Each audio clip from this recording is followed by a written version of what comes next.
สวัสดีผู้ฟังทุกท่านยินดีต้อนรับเข้าสู่ช่องมหัศจรรย์แห่งกรรม Miracle Deed ใจดำคนเห็นแก่ตัวไม่เอื้อเฟื้อใครขาดความกรุณาไร้น้ำใจ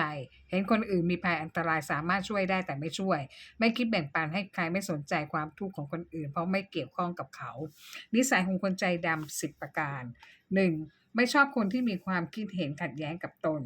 ยึดความเห็นและประสบการณ์ของตนเป็นหลัก 2. มักคิดว่า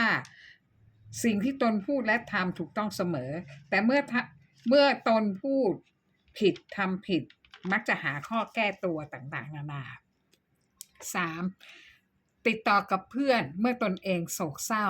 ยามที่ตนเองมีความสุขจะไม่นึกถึงใครเพราะเกิดความทุกข์ขึ้นมาจะติดต่อหาเพื่อนเพื่อระบายความทุกข์ 4. รับความจริงไม่ได้ เมื่อตนเองถูกใครวิพากษ์วิจารณ์ตามความเป็นจริงของตนยอมรับไม่ได้อารมณ์ฉุนเฉียวโกรธทันที 5. คิดว่าตนเองไร้ปมด้อยมักคิดอยู่เสมอว่าตนเองอยู่เหนือคนอื่นดีกว่าคนอื่นชอบด่าว่าคนอื่นสารพัด 6. ไม่เปิดรับความคิดใหม่ๆดื้อรั้นหัวโบราณไม่เชื่อเรื่องอะไรง่ายๆใหม่ๆ 7. ไม่เชื่อในสิ่งที่คนอื่นพูดยืนการในความคิดเห็นของตัวเองเท่านั้น 8. ไม่สามารถเข้าสังคมได้จะเข้าสังคมเดียวกับคนประเภทเดียวกับตนเท่านั้น 9. ยึดติดตามความเห็นผิดของตนเท่านั้น มีอคติในใจและเชื่อในสิ่งที่ตนคิดผิดไม่ฟังใคร 10. ตัดสินคนอื่นผิดใช้การคาดเดาตามความคิดเห็นของตนเองและตัดสินคนแบบอื่นแบบผิดในสิ่งที่ตัวเองไม่รู้ความจริงเกี่ยวกับเขาเลยคนใจดำจะได้รับผลกรรมตอนบั้นปลายชีวิตไม่ตายดีทุกทรมานน่าเวทนากฎแห่งกรรมจะทำหน้าที่เมื่อถึงเวลาที่เหมาะสมเมื่อบุญของคนใจดำลดน้อยลงกรรมจะเริ่มทำหน้าที่ทันทีโดยคนทุกคน1. มีกรรมเป็นของตนเองเพราะคนเราเกิดมาไม่เท่ากันบางคนอายุยืนบางคนอายุสั้นบางคนฉลาดบางคนปัญญาอ่อนบางคนแข็งแรงบางคนขี้โรคบางคนยากจนบางคนร่ำรวยเพราะมีกรรมที่แตกต่างกันสรุปได้ว่าทุกคนมีกรรมเป็นสมบัติของตนเอง 2. มีกรรมเป็นทายาทมีกรรมเป็นมรดกผู้ใดทำกรรมเป็นกุศลหรืออกุศลต่อไปในภายหน้าผู้นั้นย่อมได้รับกรรมนั้นเป็นมรดกจะมอบให้ผู้อื่นรับแทนตนไม่ได้ 3. มีกรรมเป็นกำเนิดหมายความว่ามีกรรมเป็นเหตุสำคัญส่งผลให้ไปเกิดเช่นนั้น 4. มีกรรมเป็นเผ่าพันธุ์หมายความว่ากรรมที่เราทำดีหรือทำชั่วเป็นผู้อุปถัมภ์ค้ำชูเราหรือเบียดเบียนเราตามเหตุที่เราสร้างดุจดังญาติพี่น้องที่บางครั้งอุปการะเราบางครั้งเบียดเบียนเรา 5. มีกรรมเป็นที่พึ่งพิงอาศัยย่อมจำแนกให้เร็วและปราณีตหมายความว่ากรรมดีที่สร้างก็จะส่งผลช่วยยามคับขันกรรมชั่วที่ทำไว้ก็จะส่งผลให้ได้รับทุกขเวทนาการจำแนกกรรมโดยเพื่อให้มีอายุสั้นเพราะเป็นคนใจคอที่โหดเหี้ยมชอบฆ่าสัตว์ไม่เอ็นดูช่วยเหลือสัตว์เพื่อให้มีอายุยืนเพราะเป็นคนมีจิตใจที่เมตตาไม่ฆ่าสัตว์รักและเอ็นดูช่วยเหลือสัตว์เพื่อให้มีโรคมากชอบทารุณสัตว์ด้วยวิธีการต่างๆนานาเพื่อให้มีโรคน้อยไม่เบียดเบียนสัตว์เพื่อให้มีผิวพรรณงามเพราะอารมณ์ดีไม่โกรธแค้นใครไม่พยาบาทใครเพื่อให้มีผิวพรรณซามเพราะเป็นคนที่โกรธง่ายอารมณ์เสียบ่อยๆพยาบาทเครียดแค้นดุด่าว่ากล่าวคนอยู่เสมอเพื่อให้มียศศักดิ์ไม่มีใจลิษยาใครเคารพนับถือบูชาสิ่งที่ควรบูชาเคารพคนที่ควรเคารพเพื่อให้ไร้ยศมีจิตใจที่ริษยามุ่งร้ายคนอื่นไม่เคารพนับถือบูชาอะไรบูไม่บูชาสิ่งที่ควรบูชาเพื่อให้มีทรัพย์มากให้ข้าวน้ำดอกไม้ที่อยู่อาศัยเครื่องหอมแก่สมณะชีพราหมณ์เพื่อให้มีทรัพย์น้อยไม่ให้ข้าวน้ำดอกไม้ที่อยู่อาศัยเครื่องหอมให้แก่สมณะชีพราหมณ์เพื่อให้เกิดในตระกูลสูงอ่อนน้อมถ่อมตนบูชาคนที่ควรบูชาเพื่อให้เกิดในตระกูลต่ำเยื่อหยิ่งแข็งกระด้างไม่กราบไหว้คนที่ควรบูชาเพื่อให้ปัญญามากเข้าหาสมณะชีพราหมณ์เพื่อศึกษาหากศึกษาเรื่องอะไรคือกุศลอะไรคือโทษเพื่อให้สิ้นทุกข์ เพื่อให้ปัญญาน้อยไม่เข้าหาสมณชีพราหมณ์เพื่อศึกษาอะไรคือกุศลอะไรคือโทษเพื่อให้สิ้นทุกข์พระพุทธเจ้ายืนยันว่าคนทุกคนหนีไม่พ้นกฎแห่งกรรมเนื่องจากเป็นกฎแห่งเหตุและผลเป็นกฎของธรรมชาติสร้างเหตุอย่างไรรับผลอย่างนั้นเป็นกฎที่ไร้ความปราณีไม่มีข้อยกเว้นไม่จำกัดเชื้อชาติศาสนาภาษาใดในโลกเพราะเป็นกรรมที่ติดตามไปทุกที่เหมือนเงาติดตามตัวเรากรรมและผลกรรมมีความสัมพันธ์กันดำเนินไปตามระบบของหลักกรรมตรงไปตรงมายุติธรรมเสมอส่งผลทันตาเห็นในชาตินี้และติดตามไปชาติหน้าตามเหตุที่สร้างไว้ชายคนหนึ่งเป็นลูกเมียน้อยเกิดมาจากครอบครัวยากจนจึงต้องดิ้นรนหาเงินส่งเสียตัวเองเรียนหนังสือตั้งแต่เล็กจนจบปริญญาตรีจากนั้นเขาสอบข้าราชการอยู่ในกระทรวงยุติธรรมเจริญก้าวหน้าในหน้าที่การงานเป็นข้าราชการระดับสูงนี่คือหน้าตาทางสังคมทุกคนยกย่องเขาว่าเป็นคนดีรักครอบครัวดูแลลูกเมียเป็นอย่างดีจนได้ชื่อว่าเป็นสามีและพ่อแห่งชาติแต่ในอีกด้านหนึ่งในฐานะที่เขาเป็นลูกซึ่งไม่มีใครรู้เลยถึงพฤติกรรมของเขาที่ทำกับแม่เขาและน้องของเขา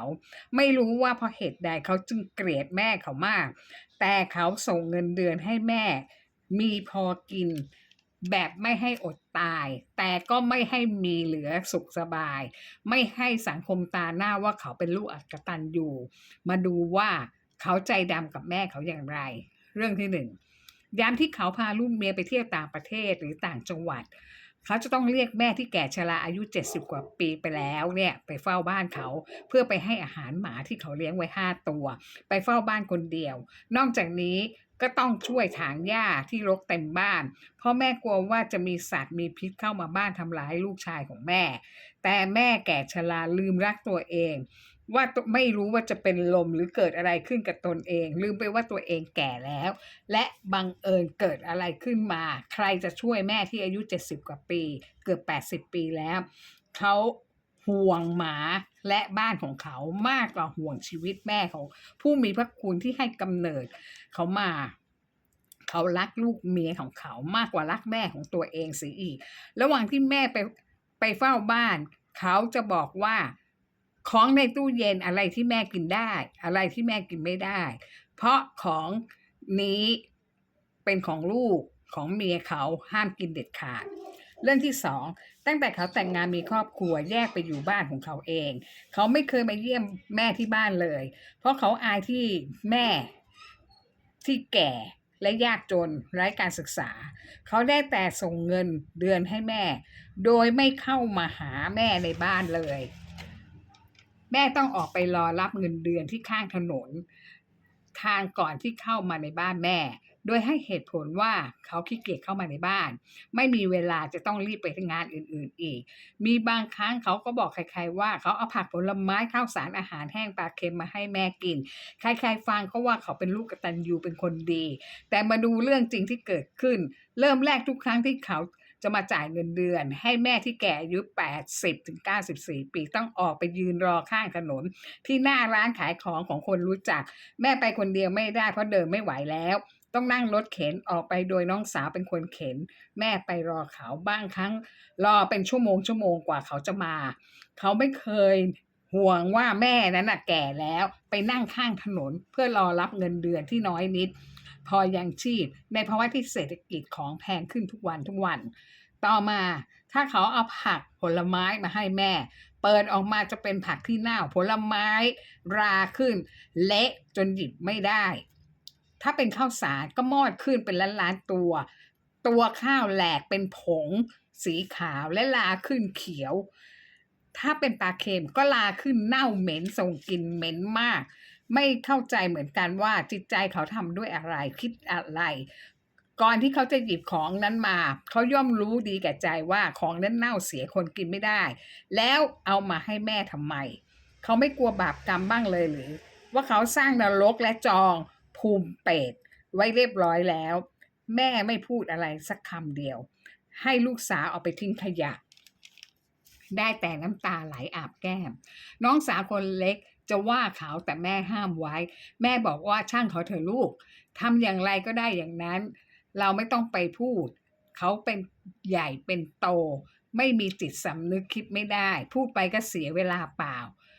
แม่เขาอดทนมากเรื่องที่3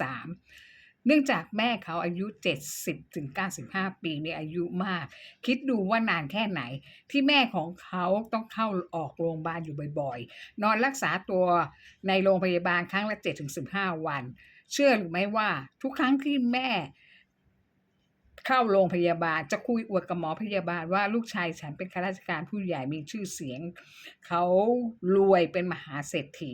หมอและพยาบาลถามว่าแล้วไหนล่ะไม่เคยเห็นลูกชายยายมาเยี่ยมยายบ้างเลยไม่เคยเห็นฝากของมาเยี่ยมค่ายยายด้วยผิดวิสัยของคนเป็นลูกที่แม่ป่วยหนักอยู่โรงพยาบาลกับไม่ห่วงยายมาเยี่ยมค่ายบ้างเลยเห็นมีแต่ลูกสาวคนเดียวที่เฝ้าดูแลตลอดเวลาหลาย10 ปีที่ผ่านมานี้แม่เขาก็ตอบไปว่าลูกชายไม่ว่างงานยุ่งไม่มีเวลามาหมอพยาบาลตอบยายว่ายุ่งมากขนาดไหน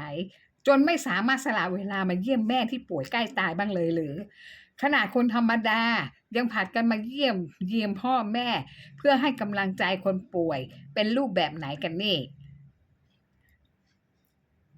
เป็นเช่นนี้หลาย10 ครั้งนับไม่ถ้วนจนครั้งสุดท้ายตอนแม่อายุได้95 ปีเข้าโรงพยาบาลครั้งสุดท้ายก่อนเสียชีวิต7 วันแม่เข้าโรงพยาบาลอยู่ห้อง ICU เขามากับภรรยามาเยี่ยมแม่5 นาทีพอออกจากห้อง ICU เขามานั่งคุยกัน2 สามีภรรยาเตรียมจัดงานศพ